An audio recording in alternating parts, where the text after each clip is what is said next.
తరువాత మనం ఇప్పుడు అంధకుడి వంశాన్ని గురించి తెలుసుకోవాలి. అంధకుడు అనేటువంటి ఆయనకు 3 కొడుకులు పుట్టారు. 3లో మొదటి కొడుకు కుకురుడు అంటారు, రెండవ కొడుకు భజమానుడు, మూడవ కొడుకు శుచి. ఆ మూడవ కొడుకైన శుచిని గురించి ఇక్కడేమి మన హరివంశంలో విషయాలు ఏం చెప్పలేదు. ఆయన గురించి ఏం మాట్లాడలేదంటే ఆయన యోగి అయిపోయి ఉంటాడని అర్థం అన్నమాట. మనం అట్లా అర్థం చేసుకోవాలి. తర్వాత భజమానుడి గురించి తెలుసుకుందాం. కుకురుడు, భజమానుడు, శుచిని గురించి ఏం లేదు. ఈ భజమానుడు కూడా కొద్ది కాబట్టి చెప్పేసి అప్పుడు కుకురుడి వంశంలో పోతాం. భజమానుడికి విదూరథుడు అనే కొడుకు, విదూరథుడికి శూరుడు అనే కుమారుడు, శూరుడికి శమి అనేటువంటి బిడ్డ, ఆ శమికి ప్రతీక్షితుడు అనేటువంటి కొడుకు, ఆ ప్రతీక్షితుడికి హృదికుడు, హృతికుడి కొడుకే కృతవర్మ. కృతవర్మ అనేటువంటి ఆయన మనకు భారత యుద్ధంలో పరిచయం. భారత యుద్ధంలో యుద్ధమంతా అయిపోయిన తర్వాత కౌరవుల పక్షంలో బ్రతికిన వాడు కృతవర్మ. కృపాచార్యులు, కృతవర్మ, అశ్వత్థామ బతికారనమాట. ఆయనే ఈయన. ఈ హృతికుడి యొక్క కుమారుడు కృతవర్మ. కృతవర్మకు శతధనుడు అనే తమ్ముడు ఉన్నాడు. దేవార్హుడు అనేటువంటి తమ్ముడు కూడా ఉన్నాడు.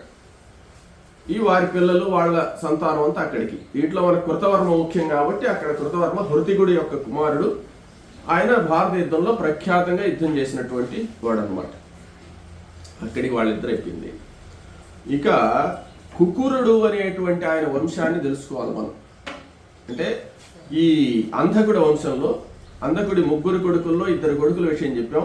మొదటి కొడుకు విషయం చెప్తున్నాం. ఆ కుకురుడికి దృష్టుడు అనేటువంటి కొడుకు అన్నమాట. ఈ కుకుర వంశాన్ని గురించి ఎందుకు చెప్తున్నానంటే ఈ కుకుర వంశ కీర్తన, ఈ కుకుర వంశాన్ని గురించి కానీ వింటే దీర్ఘాయుష్యు కలుగుతుందట. తర్వాత అనేకమైనటువంటి ఐశ్వర్యాలన్నీ వస్తాయి వీళ్ళ వంశస్థుల పేర్లు కానీ వింటే అని చెప్తున్నాడు విశేషంగా. కుకురుడు యొక్క కొడుకు దృష్టుడు, దృష్టుడి యొక్క కుమారుడు కపోత రోముడు అనేటువంటి ఆయన. ఆ కపోత రోముడికి తైత్తిరుడు అనేటువంటి ఆయన పుట్టాడు. ఆ తైత్తిరుడికి పునర్వసుడు అనేటువంటి కుమారుడు, పునర్వసుడికి అభిజిత్తు అనే కొడుకు, అభిజిత్తుకు ఆహుకుడు అనే కొడుకు, ఆహుతి అనే కూతురు. ఈ ఆహుతి అనే కూతురు అవంతిపుర రాజును పెళ్లి చేసుకుందనమాట. ఇక్కడికి ఆమె పని అయిపోయింది.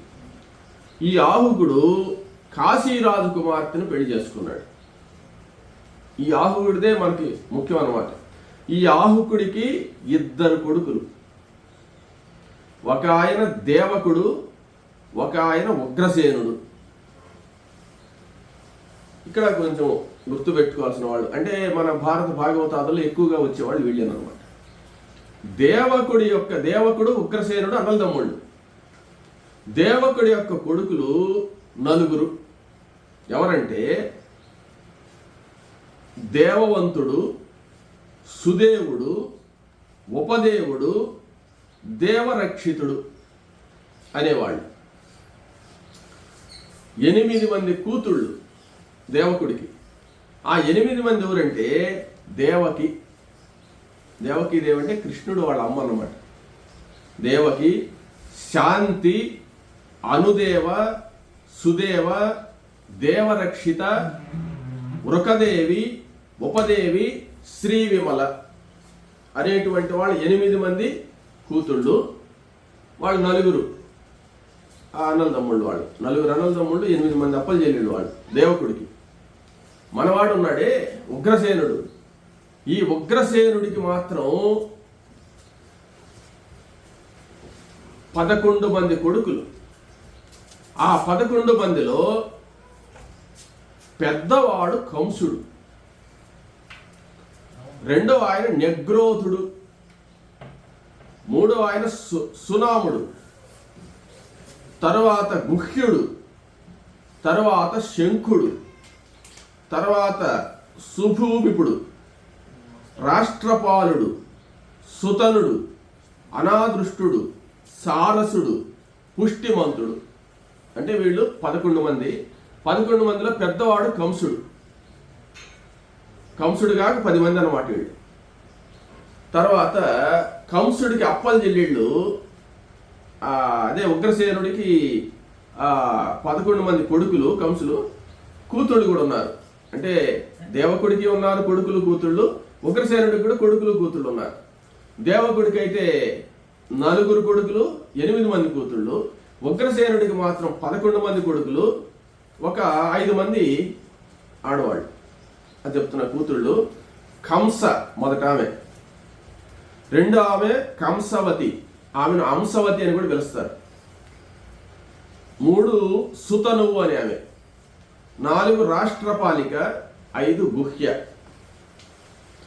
ఇక్కడ ఆలోచించండి, ఉగ్రసేనుడి యొక్క బిడ్డలు వీళ్ళు, దేవకుడి యొక్క బిడ్డలు వాళ్ళు, చిన్నాయన పెదనాయన అంటే అన్నల తమ్ముళ్ళు పిల్లకాయలు వీళ్ళు. దేవకీదేవి గర్భంలో పుట్టేటువంటి బిడ్డ వల్ల నాకు నష్టం కలుగుతుందని చెప్పి ఆయన యొక్క అష్టమ గర్భంలో నాకు నష్టం కలుగుతుందని హింసించింది సొంత చెల్లెలు కాదు, వాళ్ళ యొక్క పెదనాయన కూతురు. అంటే కంసుడి యొక్క పెదనాయన దేవకుడు, దేవకుడి యొక్క కూతురు దేవకి అన్నమాట. కంసుడి యొక్క సొంత చెల్లెళ్ళు వీళ్ళు 5. కాబట్టి మనం తెలుసుకోవాల్సిన విషయం అంటే, మనం పురాణాలు వింటున్నా, సినిమాలు చూస్తున్నా, దేవకీదేవి కంసుడు వాళ్ళ కథలు వస్తాయి కదా, వాళ్ళలో దేవకీదేవి కంసుడికి ఏమవుతుందంటే వాళ్ళ పెదనాయన కూతురు అన్నమాట. ఈ కంసుడు పరిపాలన కూడా న్యాయబద్ధంగా కానీ పరిపాలిస్తే ఎవరికి రావాలి రాజ్యం? వాళ్ళ అన్నకి రావాలి. వాళ్ళ నాయన్ని కూడా బంధించేసి వాళ్ళన్న హింస పెట్టి రాజ్య పరిపాలనకు వచ్చిన దుర్మార్గుడు అనమాట ఈ కంసుడు.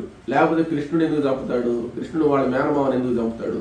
అంత దుర్మార్గం చేసినటువంటి వాడు ఈ కంసుడు. ఆ కంసుడు ఈ అంధక వంశంలో పుట్టినటువంటి వాడు అనమాట. తర్వాత ఈ కుక్కురు వంశంలో పుట్టినటువంటి ఈ వంశాన్ని ఎవరైతే వింటారో వాళ్లకు మంచి కీర్తి, ఆయుష్, సత్సంతానము కలుగుతాయట. అటువంటి మహానీయులందరూ దీంట్లో ఉన్నారన్నమాట ఈ కుకురు వంశంలో. తర్వాత ఎందువల్లంటే ఈ వంశానికి అంత ప్రసిద్ధి ఎందుకు చెప్పాడంటే, కృష్ణుణ్ణి కడుపులో మోసి కనినటువంటి తల్లి అక్కడ ఉంది. ప్రధానం అదే, ఇంకేం కాదు. ఏమంటే వీళ్ళందరూ కంసుడిని గురించి వాళ్ళ గురించి కాదు. తల్లి, తండ్రి, గురువు, దైవం అంటారు కదా, ఆ పరమాత్మను, విరాట్ పురుషుడైనటువంటి పరబ్రహ్మ అయినటువంటి ఆ పరమాత్మను తన యొక్క గర్భంలో మోసిన తల్లి పుట్టినటువంటి వంశం కాబట్టి ఆ వంశాన్ని గురించి మనం కానీ వింటే మన సకల పాపాలు పోతాయని చెప్పి చెప్తున్నారు. తర్వాత ఇదైన తర్వాత అంధక వంశం అయిపోయింది. వృష్ణి వంశంలోకి వచ్చాం. వృష్ణి వంశంలోకి వచ్చామంటే దీంట్లో కుకురు వంశంలో మనకేమంటే దేవకీదేవి వచ్చింది. దీంట్లో మన పరమాత్మ వాళ్ళ నాయన అందరూ వస్తారనమాట. ఈ వృష్ణి యొక్క విషయం ఏంటంటే, ఈ వృష్ణికి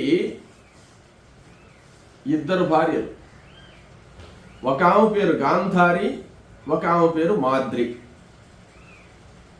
మనకు పాండురాజు భార్య మాద్రి వచ్చింది, ఇక్కడ మళ్ళీ మాద్రి వచ్చింది అనమాట. ధృతరాష్ట్ర మహారాజు భార్య గాంధారి, ఇక్కడ మళ్ళీ గాంధారి వచ్చింది.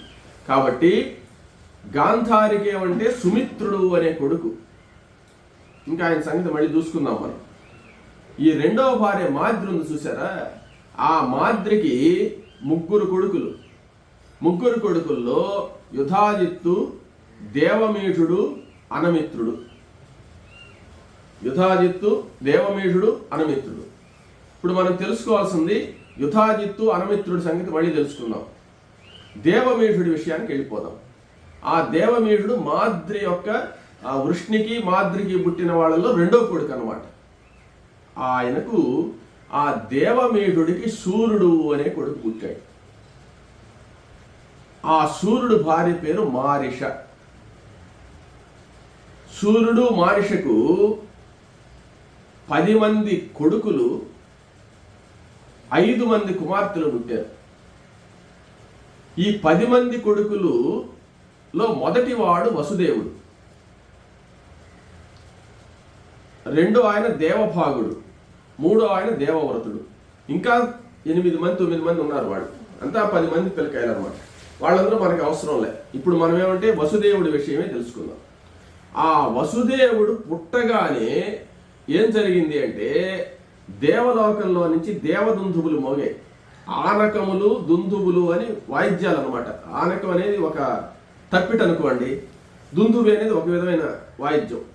ఆ ఆనక దుందుబులు మోగితే అప్పుడు ఆయన మీద పూల వర్షం కురిపించారు దేవతలు. ఎందువల్ల? ఈయనకు శ్రీకృష్ణ పరమాత్మ పుట్టబోతున్నాడని వాళ్ళకి తెలుసు కాబట్టి. ఆ పుష్పవర్షం కురిసింది కాబట్టి, ఆనక దుందుబులు మోగాయి కాబట్టి ఆనక దుందుభి అని పేరు పెట్టారు ఆయన. వసుదేవుడు అసలు పేరు ఆనక దుందుభి. వసుదేవుడు అని పేరు ఎందుకు పెట్టారంటే వసు అంటే ఒక ప్రకాశం. ఆయన పుట్టగానే దివ్య తేజస్సుతో ప్రకాశిస్తున్నట్ట. ప్రకాశించకేమంటాడు పరమాత్మ తండ్రి. ఆయన ప్రకాశించక మనం ఎక్కడ ప్రకాశిస్తాం? దేవుడు చూడండి, వసు దేవుడు. ఈయన సామాన్యమైన వ్యక్తి కాదయ్యా, ఈయన దేవుడు అనుకున్నారట పుట్టినోళ్ళు. ఏ దేవుడు అంటే వసుదేవుడు. వసు అంటే ప్రకాశం. బంగారానికి అర్థం ఉంది, ప్రకాశానికి అర్థం ఉంది, భూమికి అర్థం ఉంది, అనేక అర్థాలు ఉన్నాయి వసువుకి. కానీ ఇక్కడ దివ్య ప్రకాశంతో చంద్రుడు ఎట్టయితే ప్రకాశిస్తూ ఉంటాడో, తేజో రూపాలు కలిగినటువంటి వాళ్ళు సూర్యుడు చంద్రుడు కదా, అలాగే ఈ వసుదేవుడు కూడా దివ్య తేజస్సుతో వెలిగిపోతున్నాడు. ఈయన సామాన్యుడు కాదు, ప్రకాశించేటువంటి దేవుడు అని అనుకుని వసుదేవుడు అని పేరు పెట్టారట. ఆ వసుదేవుడు పుట్టిన తర్వాత రెండో ఆయన దేవభాగుడు, వసుదేవుడు తమ్ముడు. ఆ దేవభాగుడికి ఉద్ధవుడు పుట్టాడు. ఉద్ధవుడు కూడా మనకు ప్రసిద్ధమైన వ్యక్తే. బుద్ధిలో బృహస్పతితో సమానమైనటువంటి వాడు ఉద్ధవుడు. ఉద్ధవ గీత అని కూడా ఉందన్నమాట. ఈ ఉద్ధవుడు చాలా గొప్పవాడు కాబట్టి ఆ ఉద్ధవుడు కూడా వసుదేవుడి యొక్క తమ్ముడి కొడుకేను. అంటే కృష్ణుడికి అన్నయ్య అవుతాడనమాట. అంటే పెదనాయన కొడుకు, చిన్నాయన కొడుకు. మూడో ఆయన దేవవ్రతుడు. ఆ దేవవ్రతుడికి అనాదృష్టి మొదలైనటువంటి వాళ్ళందరూ పుట్టారు. సరే, అక్కడికి వాళ్ళ ముగ్గురిని ఆపుకుందాం. కొరవింకి వీళ్ళు కాక 7 మంది కొడుకులు ఉన్నారు. వాళ్ళ సంతానంతో మనకేం అవసరం లేదు. వాళ్ళకి కూడా చాలా మంది బిడ్డలు వాళ్ళందరూ ఉన్నారు. వాళ్ళు ఇంకా సూర్యుడని వాళ్ళు చాలా మంది ఉన్నారు అన్నమాట. తర్వాత 5 కుమార్తెలు ఉన్నారు కదా. 5 కుమార్తెలు వసుదేవుడి యొక్క చెల్లెళ్ళు అనమాట వాళ్ళు. ఇది ముఖ్యమైన విషయం, తెలుసుకోవాల్సిన విషయం. వాళ్ళు శృతకీర్తి, శృతదేవ, శృతశ్రవ, పృథ, రాజాధిదేవి అనేవాళ్ళు. ఈ పృథ అనేటువంటి ఆమె కుంతీదేవి. అంటే ఈ పృథను ఏం చేశారంటే కుంతి భోజుడికి దత్తుగా ఇచ్చారు. ఎవరిచ్చారు అంటే వీళ్ళ అన్నల తమ్ముళ్ళలో 10 మంది ఉన్నారని 10 మందిలో సూర్యుడు అని ఆయన ఒక ఆయన ఉన్నాడు. వీళ్ళ నాయన పేరు కూడా సూర్యుడే. వసుదేవుడు నాయన పేరు కూడా సూర్యుడే. వసుదేవుడు అన్నల తమ్ముళ్ళలో కూడా ఒక ఆయన సూర్యుడు అని ఆయన ఉన్నాడు అనమాట. వీళ్ళ అన్నల తమ్ముళ్ళు మాట్లాడుకొని ఆ కుంతి భోజుడికి సంతానం లేదు, దత్తతగా ఇస్తామని చెప్పిన పాట కుంతి భోజుడు కూడా వీళ్ళ బంధువే అనమాట. ఆయనకు దత్తతగా ఇచ్చారు. దత్తతగా ఇచ్చిన పాట కుంతి భోజుడు సాకాడు కాబట్టి కుంతీదేవి అని పేరు వచ్చింది. ఆయన అసలు పేరు పృథ. వీళ్ళల్లో మొదట ఆమె శృతకీర్తి. ఆ శృతకీర్తి భర్త ఎవరంటే వృద్ధశర్ముడు అని ఆయన. వృద్ధశర్ముడు అని ఆయన పెళ్లి చేసుకుందామే. వాళ్ళకి పుట్టిన వాడే దంతవక్త్రుడు.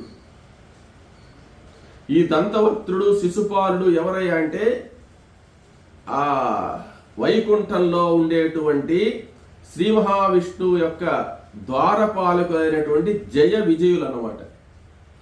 ఆ జయ విజయులకు శాపం వచ్చింది. సనక, సనందన, సనత్కుమార, సనత్సుజాతులు అనేటువంటి వాళ్ళు ఒకానొకసారి శ్రీ మహావిష్ణువు దర్శనానికి పోతే ఆయన ఏకాంతంలో ఉన్నాడు, మీరు పోవడానికి లేదని చెప్పి వీళ్ళు జయ విజయులు అడ్డగిచ్చారు. కానీ సనక సనందన సనత్కుమార సనత్సుజాతులకు ఈ సర్వకాల సర్వావస్థల యందు దర్శనం చేసుకునే ఏర్పాటు ఉందన్నమాట. అది వీళ్ళు తెలిసి కూడా ఆపారు. అప్పుడు వాళ్ళు కోపం వచ్చి మీరు రాక్షసులైపోదురుగాక అని చెప్పించారు, వెళ్ళిపోయినారు. అప్పుడు శ్రీ మహావిష్ణువు వచ్చి వీళ్ళను ఓదారిస్తే అప్పుడు శ్రీ మహావిష్ణువు ఏం చెప్పాడంటే, 3 జన్మల్లో రాక్షసులుగా ఉండి నాకు శత్రువులుగా ఉండి త్వరగా వస్తారా, లేకపోతే 7 జన్మల్లో భక్తులుగా ఉండి నా సేవ చేసుకుని మళ్ళీ వస్తారా అంటే, మేము 7 జన్మలు ఉండలేమయ్యా, 3 జన్మలు నీకు విరోధంగా ఉండి మళ్ళీ వైకుంఠానికి వచ్చేస్తామని చెప్పారు. తథాస్తు అన్నాడు. నేనే వచ్చి మిమ్మల్ని సంహరిస్తాలే అన్నాడు. వాళ్లే మొదటి జన్మలో హిరణ్యాక్షుడు హిరణ్యకశిపుడుగా పుట్టారు. వాళ్ళని వరాహావతారం ఎత్తి హిరణ్యాక్షుణ్ణి, నరసింహావతారం ఎత్తి హిరణ్యకశిపుణ్ణి సంహరించాడు. 2వ జన్మలో రావణ కుంభకర్ణులుగా పుట్టారు. ఆ రావణ కుంభకర్ణుల్ని శ్రీరామచంద్రమూర్తిగా అవతారం ఎత్తి శ్రీ మహావిష్ణువు రావణ కుంభకర్ణులను సంహరించాడు. 3వ జన్మలో శిశుపాల దంతవక్త్రులుగా పుట్టారు. ఆ శిశుపాల దంతవక్త్రుడు ఒక తండ్రి బిడ్డలే గాని ఒక తల్లి బిడ్డలు కాదు. వసుదేవుడి యొక్క చెల్లెలైనటువంటి ఆ శృత కీర్తి యొక్క కొడుకు దంతవక్త్రుడు, తర్వాత శృతశ్రవ యొక్క కొడుకు శిశుపాలుడు. ఇప్పుడు శృతకీర్తి విషయం చెప్పాం. భర్త వృద్ధశర్ముడు, బిడ్డ దంతవక్త్రుడు. రెండో ఆమె శృతదేవ. శృతదేవ యొక్క భర్త కేకైరాజు. కేకైరాజు అయితే వాళ్ళకి పుట్టిన బిడ్డ ఏకలవ్యుడు. ఏకలవ్యుడు అంటే ఎవరో అనుకుంటాం మనం. ఏకలవ్యుడు శ్రీకృష్ణ పరమాత్మ యొక్క మేనత్త కొడుకే. అయితే ఎరుకల వాడుగా ఎందుకైనాడు అని అంటే, ఈయన పుట్టిన తర్వాత ఈయన పెరిగిందంతా కూడా ఎరుకల వాళ్ళలోనే పెరగాల్సి వచ్చిందనమాట కొన్ని సందర్భాల వల్ల. అది మనకు తర్వాత వస్తుంది, చెప్పుకుందాం. ఆయన ఎందుకు ఎరుకల వాడిపోయినాడని తర్వాత చెప్తాను. కాబట్టి ఏకలవ్యుడు కూడా రాజే, రాజకుమారుడే అనమాట. ఎరుకల వాడు కాదు, ఎరుకల వాడలో హిరణ్యధనుడి దగ్గర పెరుగుతాడనమాట ఆయన. తర్వాత విశేషం ఏంటంటే, 3వ ఆమె శృతశ్రవ. శృతశ్రవ యొక్క భర్త దమఘోషుడు. దమఘోషుడు చేతి వంశంలో పుట్టినటువంటి ఆయన.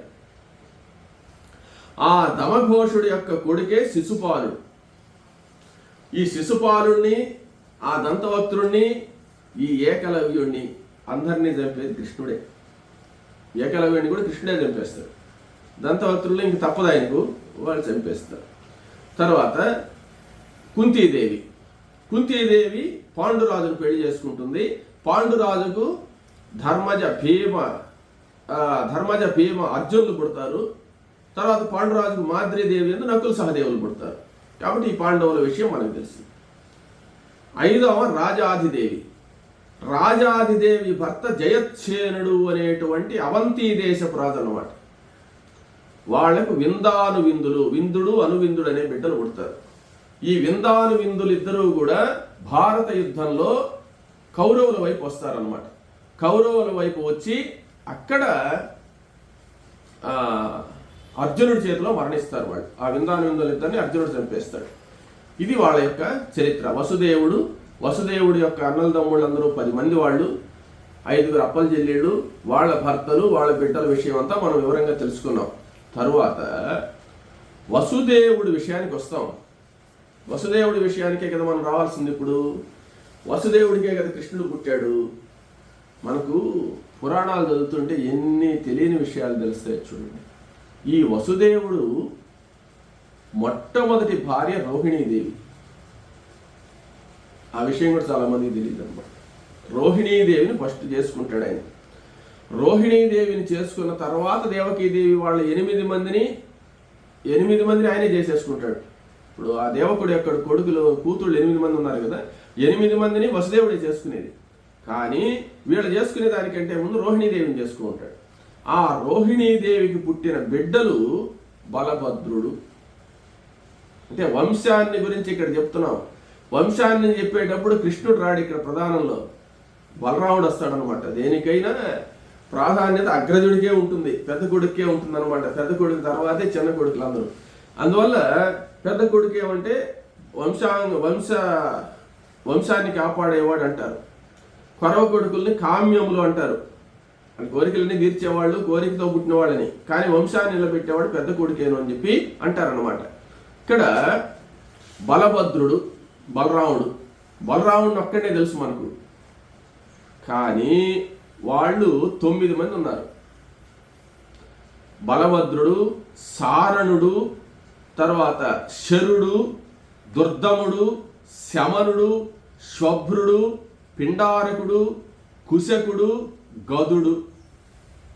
వీళ్ళు 9 మంది. వీళ్ళ 9 మందిలో పెద్దవాడు బలభద్రుడు. బలభద్రుడు అంటే బలరాముడు. 10వ ఆమె చిత్ర, వాళ్ళ చెల్లెలు.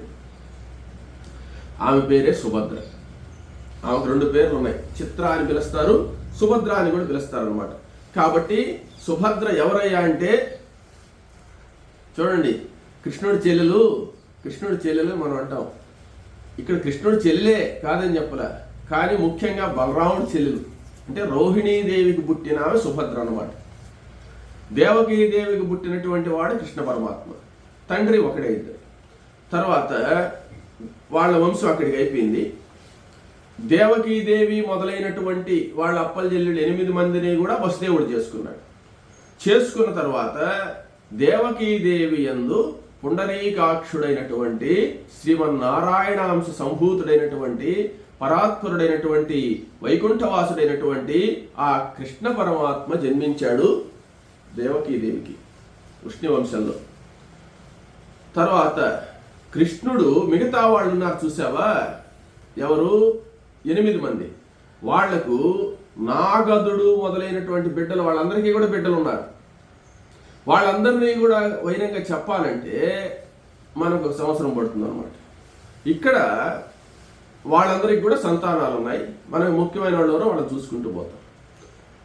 కృష్ణుడి సంతానం చెప్పాలి కదా. ఇప్పుడు బలరాముడు అక్కడ ఉన్నాడు, ఇక్కడ కృష్ణుడు ఉన్నాడు.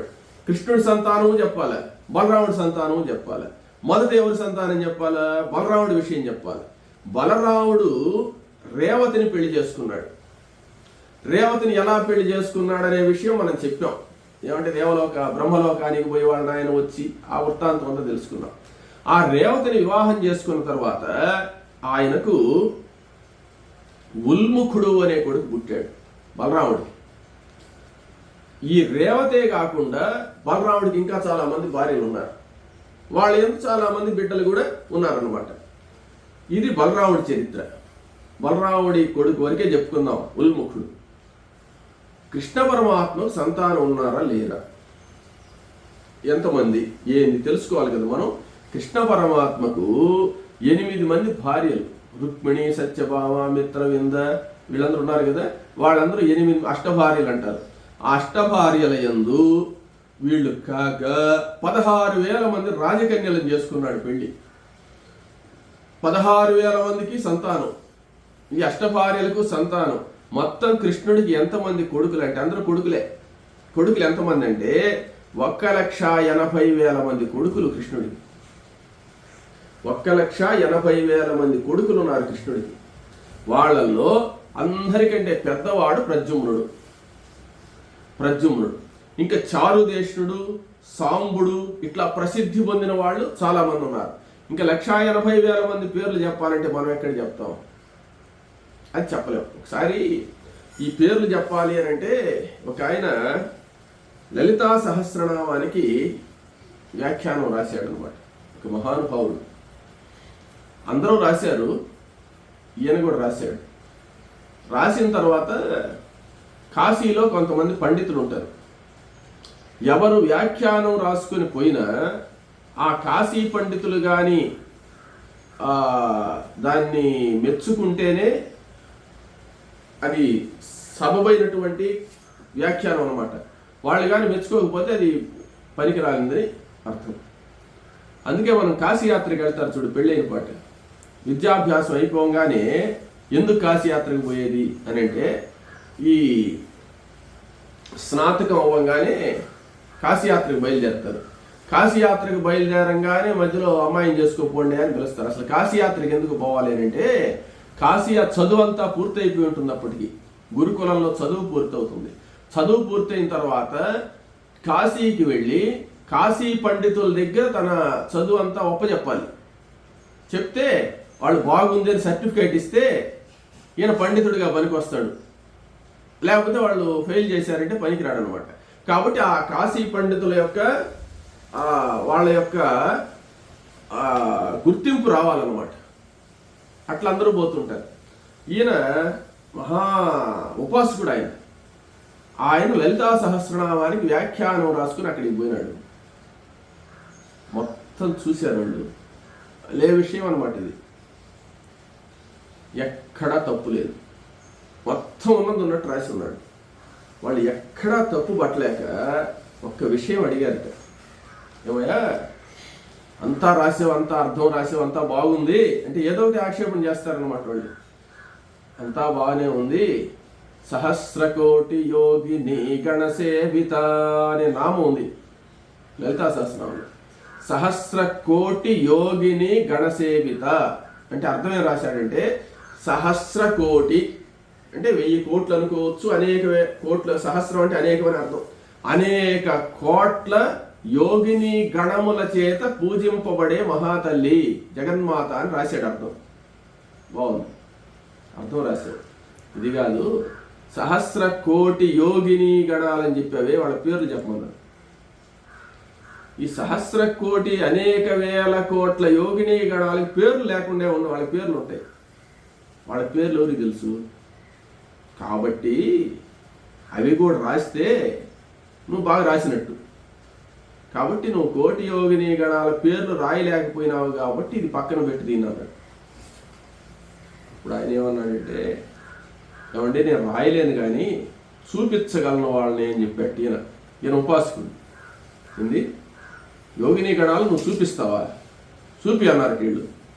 రండి గంగానది ఒడ్డుకు రండి, సాయంత్రం హారతి జరుగుతుంది కదా, అప్పుడు నేను ధ్యానం చేస్తాను. కోటి యోగిని గణముల చేత సేవింపబడేటువంటి జగన్మాతను మీరు దర్శనం చేసుకోవచ్చు అని చెప్పాడు.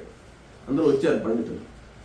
అప్పుడు ఆయన కూర్చుని, ఆయన ఎంత భక్తుడో ఏందో, అక్కడ కూర్చుని లలితా సహస్రనామం పారాయణం చేస్తే ప్రతి నామానికి ఆయన నామం ఎట్ట చెప్తుంది అట్ట అమ్మని కనపడుతుందట. అక్కడ సహస్రకోటి యోగిని గణసేవిత ఆయన అనంగానే ఆకాశంలో దివ్య మంగళ విగ్రహంగా దివ్య తేజస్సుతో వెలిగిపోతుంటే వేల మంది కోటి యోగిని గణాలందరూ కూడా ఆమెను సేవిస్తూ వింజామర్లు వేసేవాళ్ళు, స్తోత్రం చేసేవాళ్ళు, ఆ గణాలందరూ కూడా, యోగిని గణాలందరూ కూడా దర్శనమిచ్చారట ఆకాశం నిండా వాళ్ళే.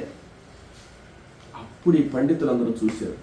చూసి ఆ వ్యాఖ్యానం చేసిన ఆయన నమస్కారం చేసి, నువ్వు మహానుభావుడు అయ్యా, నీ వ్యాఖ్యానానికి తిరుగే లేదని చెప్పారు. ఆయన వచ్చేసాడు. అట్లా ఒక పురాణం చెప్పిన, ఒక వ్యాఖ్యానం చేసిన విశ్వాసంతో, దైవభక్తి విశ్వాసంతో కానీ చేస్తే అది 10 కాలాల పాటు నిలబడుతుంది అనమాట. ఏదో చెప్పామలే చేసామలే అంటే దానికి ఉండదు. అట్లా ఇక్కడ శ్రీకృష్ణ పరమాత్మకు 1,80,000 మంది కొడుకులు ఉన్నారంటే వాళ్ళకి పేర్లు లేకుండా ఉండవు. చెప్పుకునేటువంటి అదృష్టం మనకు లేదంతే, మనం ఆ పేర్లు గుర్తుపెట్టుకోలేం. కాబట్టి అందువల్ల వాళ్ళందరికీ ఒకసారి నమస్కారం చేసుకున్నా చాలు మనకు. కాబట్టి ఆ 1,80,000 మంది కొడుకులు ఉన్నారట. అందరిలో ప్రద్యుమ్నుడు పెద్దవాడు, తర్వాత చారుదేశుడు, సాంబుడు మొదలైనటువంటి వాళ్ళందరూ కూడా ఉన్నారు. ఇది వృష్ణి వంశం యొక్క చరిత్ర. బలరాముడు, కృష్ణుడు వాళ్ళందరూ పుట్టినటువంటిది. తర్వాత ఈ వృష్ణి కొడుకుల్లో మనం వృష్ణికి 2 భార్యలు అని చెప్పాం. 2 భార్యల్లో గాంధారి, మాద్రి చెప్పాం. గాంధారికి సుమిత్రుడు అని ఆయన ఉన్నాడని చెప్పాం. ఆ సుమిత్రుడి విషయం మనం ఏం చెప్పుకోలే. ఈ మాద్రికి పుట్టిన వాళ్ళల్లో యుధాజిత్తు, దేవమీయుడు, అనమిత్రుడు ఉన్నాడని చెప్పాం. యుధాజిత్తును వదిలేశాము, అనమిత్రుడిని వదిలేశాము. ఈయన దేవమీఢుడి వంశంలో వచ్చేసాం. దేవమీఢుడి వంశంలో వచ్చేసిన తర్వాత మనకేమైందంటే ఆ కృష్ణుడు, బలరాముడు వాళ్ళందరూ వచ్చేసారు. ఇంకా వృష్ణి వంశంలో పుట్టిన వాళ్ళల్లో ఈ అనమిత్రుడు ఉన్నాడు ఆఖరి ఆయన. అనమిత్రుడి కంటే ముందుండేటువంటి ఆయన యుధాజిత్తు ఉన్నాడు. ఆ యుధాజిత్తు అనమిత్రుని కానీ తెలుసుకుంటే మనము ఈ మొత్తం ఆ మాతృ పిల్లకాయలు పూర్తి అయిపోయినట్టు అనమాట. కాబట్టి ఈ అనమిత్రుడు ఏంటంటే, అనమిత్రుడికి సిని అని ఆయన పుడతాడు. సిని అనే ఆయనకి సత్యకుడు అనే కొడుకు, సత్యకుడికి సాత్యకి అనే కొడుకు పుడతాడు అనమాట. సాత్యకి మనకు తెలుసు, భయంకరంగా భారత యుద్ధంలో బ్రహ్మాండంగా యుద్ధం చేసినటువంటి వాడు సాత్యకి. కాబట్టి ఆ సాత్యకి వాళ్ళందరినీ సైనేయులు అని చెప్పి పిలుస్తారనమాట. అయిపోతే ఇంకా యుధాజిత్తు ఉన్నాడు కదా, అనమిత్రుడి విషయం చెప్పేశాం. ఇంకా యుధాజిత్తు ఉన్నాడు, మాద్రి కొడుకుల్లో పెద్ద ఆయన ఉన్నాడు. ఆయనకు అనమిత్రుడు అనే కొడుకు పుడతాడు. అనమిత్రుడికి నిఘ్నుడు అనే కొడుకు పుడతాడు. ఆ నిఘ్నుడికి ప్రసేనుడు, సత్రాజిత్తు అనేటువంటి కొడుకులు పుడతారండి. ప్రసేనుడు, సత్రాజిత్తు వీళ్ళెవరంటే వృష్ణి మహారాజు యొక్క భార్య అయినటువంటి మాద్రీదేవి యొక్క పెద్ద కొడుకు బిడ్డలు వీళ్ళు. రెండవ కొడుకు బిడ్డలందరూ కృష్ణ పరమాత్మ వాళ్ళ వంశం. మూడో ఆయన పిల్లకాయలు సాత్యకి వాళ్ళు అనమాట. ఇక్కడ ఈ ప్రసేనుడు, సత్రాజిత్తు పుడితే ఈ సత్రాజిత్తు చాలా భక్తుడు. సత్రాజిత్తు యొక్క నడవడికి మెచ్చుకొని సూర్య భగవానుడే ఆయనతో స్నేహితం చేశాడట. స్నేహితం చేస్తే ఈ సత్రాజిత్తు ఏం చేశాడంటే, ఒక నదీ తీరానికి వెళ్ళి, సూర్య భగవానుడు అంటే ఆయనకి ఇష్టం కాబట్టి సూర్య భగవాను గురించి ఒక 11 రోజులు తపస్సు చేశాడు. 11 రోజులు తపస్సు పూర్తి అవ్వంగానే 12వ రోజు సూర్యుడు ప్రత్యక్షమైనాడు. ద్వాదశాదిత్య స్వరూపుడు కదా ఆయన, ద్వాదశాదిత్యులు అంటారు కదా, అట్లా 12వ రోజు ఆయన ప్రత్యక్షమైనాడు. సూర్యమండలంలో నుంచి ఒక వెలుగు వచ్చిందనమాట. వెలుగు వచ్చి సత్రాజిత్తు ముందు నిలబడ్డది. ఈయనకి ఏం కనపడ్డంలే, మొత్తం వెలుగే. మాటలు వినపడుతున్నాయి. మాటలు వినపడుతుంటే ఈయన నమస్కారం చేసి, సత్రాజిత్, నీ యొక్క తపస్సుకు మెచ్చాను, వరం కోరుకో అంటే, అసలు నాకేం కనపడడం లేదు, మొత్తం వెలుగు తప్ప అన్నాడు. మీరు రూపంతో కనపడండి నాకు అంటే, నేను రూపంతోనే ఉన్నాను నాయన. ఈ వెలుగు ఏంటంటే నా వెలుగు కాదు, నేను ధరించినటువంటి శమంతకమణి అనేది నా మెడలో ఉంది. ఈ శమంతకమణి యొక్క వెలుగులో నేనేం కనపడడం లేదు. కాబట్టి ఈ హారాన్ని తీస్తాను చూడని చెప్పి ఆ హారాన్ని తీసి సత్రాజిత్తు మెడలో వేసాడు అనమాట. సత్రాజిత్తు మెడలో వేసిన తర్వాత సూర్యనారాయణమూర్తి కనపడ్డాడు. ఆయన కనపడితే అప్పుడు నమస్కారం చేసి ఆయన స్తోత్రం చేశాడు. ఆయనకు వచ్చినటువంటి దివ్య మంత్రాలతో స్తోత్రం చేశాడు. చేయంగానే ఆయన సంతోషపడి, సత్రాజిత్, నీ తపస్సుకు మెచ్చాను, ఏం వరం కావాలో కోరుకో అన్నాడు. అప్పుడు ఆయన, నాకు ఏం వరం వద్దు, ఈ శమంతకమణిని నాకు ఇవ్వండి అన్నాడు. తథాస్తు, అలాగే తీసుకో అని చెప్పి ఆయన వెళ్ళిపోయాడు. ఆశ్చర్యపోయినాడు ఈయన. ఆ శమంతకమణి ఎవరు ఏదన్నమాట. మనం ఏదన్నా మంచి వస్తువు తీసుకొని మనకి ఇష్టమైనటువంటి వస్తువు ఒకరికి ఇవ్వాలంటే ఒప్పదు కదా. అది సూర్యనారాయణ స్వామి దగ్గర మనం తెలుసుకోవాల్సినటువంటి ఏంటంటే, ఆయనకు ప్రాణప్రదమైనటువంటి వస్తువు తన స్నేహితుడు భక్తుడు అడగంగానే ఇచ్చేసాడు అనమాట. తీసుకో అన్నాడు, అంతే. అట్లా ఇవ్వాలి, అది వరప్రదాత యొక్క గొప్ప లక్షణం. ఆయన ఈ శమంతకమణిని తీసుకొని మెడలో వేసుకో అన్నాడు కదా. ద్వారకా నగరానికి వెళ్ళాడు అనమాట. ద్వారకా నగరానికి వెళితే కృష్ణుడి దగ్గరికి అందరూ పరిగెత్తారు. పరమాత్మ ఏదో వెలుగు వస్తున్నది, ఈయన కనపడ్డంలే, ఎవరు సత్రాజిత్ కనపడ్డంలే, సూర్యుడే కనపడలే, ఇంక సత్రాజిత్ ఏం కనపడతాడు. గొప్ప వెలుగు వస్తున్నది, ఏందోను మన ద్వారకా నగరానికి అంటే, ఏం కాదు, అది శమంతకమణి ప్రభావము. ఆ శమంతకమణిని సత్రాజిత్తు ధరించి వస్తున్నాడు, సూర్యుడు యొక్క వరం వాళ్ళు తీసుకున్నాడు అని చెప్పి ఆయన సత్రాజిత్తులు ఏం చెప్పాడు అనమాట. అది తీసుకొని ఆయన ఇంటికి పోయినాడు. ఇంటికి పోయిన తర్వాత అందరూ కూడా చాలా సంతోషపడుతున్నారు. ఆ సత్రాజిత్తు ఆ శమంతకమణిని తీసి దేవుడి దగ్గర పెట్టాడు అనమాట. ఆ దేవుడి యొక్క మందిరం అంతా వెలిగిపోతుంది. అయితే ఆ శమంతకమణిలో ఉండేటువంటి విశేషం ఏమిటి, ఆ శమంతకమణి యొక్క ప్రభావం ఏమిటి అంటే, ఆ శమంతకమణిలో నుంచి రోజు 8 బారువుల బంగారము, రత్నాలు, వజ్ర వైఢూర్యాలు వస్తూనే ఉంటాయి. ప్రతిరోజు వస్తాయి అన్నమాట. అయితే ఆ శమంతకమణిలో అన్ని రత్నాలు అవన్నీ వస్తున్నాయి. ఇంకొకటి, ఆ శమంతకమణి ఎవరి దగ్గర అయితే ఉంటుందో వాళ్ళకి ఏ ప్రమాదం జరగదు, ఏ ఉపద్రవం జరగదు, అన్ని విధాలైనటువంటి సుఖాలు లభిస్తాయి, ఏ భయము ఉండదు. ప్రతిరోజు ఇన్ని బారువుల యొక్క బంగారు రత్నాలు వస్తుంటాయి. ఆ రత్నాన్ని తెచ్చి పెట్టుకోగానే శ్రీకృష్ణ పరమాత్మ వెళ్ళాడు అక్కడికి.